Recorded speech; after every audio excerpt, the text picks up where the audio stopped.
Welcome to the Marlins postgame show. My name's Spencer Pattison. Alongside me, Colby Cook. We had a great game calling it, however, the Marlins couldn't pull it out, Colby. Well, it was a tough one. 1-0 loss in the home opener, Fish Taco Tuesday. But look, the pitching staff had a fantastic night. Nick McCullum, 5 innings, 5 hits, a run. Joe Maselli, an inning with 3 strikeouts. He struck out the side. Sean Gamlin, 1 strikeout. His inning was excellent. 3 up, 3 down. Yep, and Jacob Crater, 2 innings of excellent ball, 2 walks, 5 strikeouts in those innings. So look, I mean, the pitching staff had a really good night. Only 3 hits for the offense.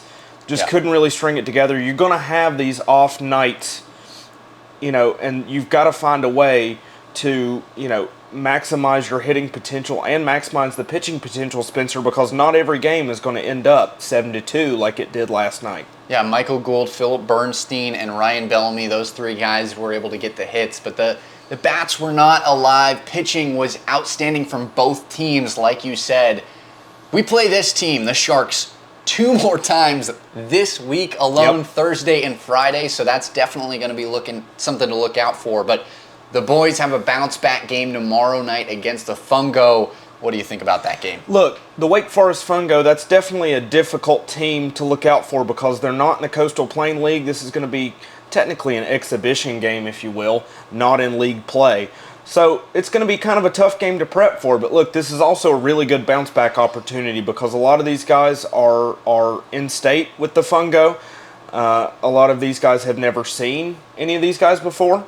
This is going to be a really good opportunity for a bounce-back game here at home, back-to-back nights at home. That's also pivotal. Go home, get some rest, come back to the yard, show and go tomorrow, and let it rip. So look, it's a really good opportunity to kind of build on that momentum and carry on.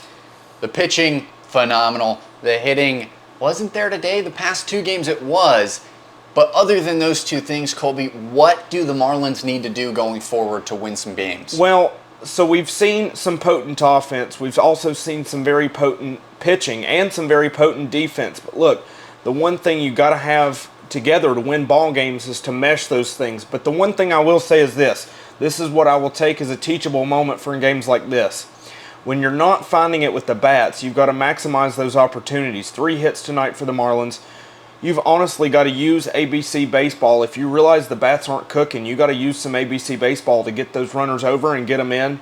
If they use tonight as a learning experience for the next night they're going to get blanked, you might expect a 1-0 win the other way around.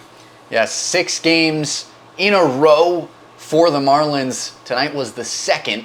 They finish against the Peninsula Pilots on Saturday before having a day off on Sunday. But that'll do it for the Marlins post-game show. Colby Cook, myself, Spencer Pattison, thank you for joining us.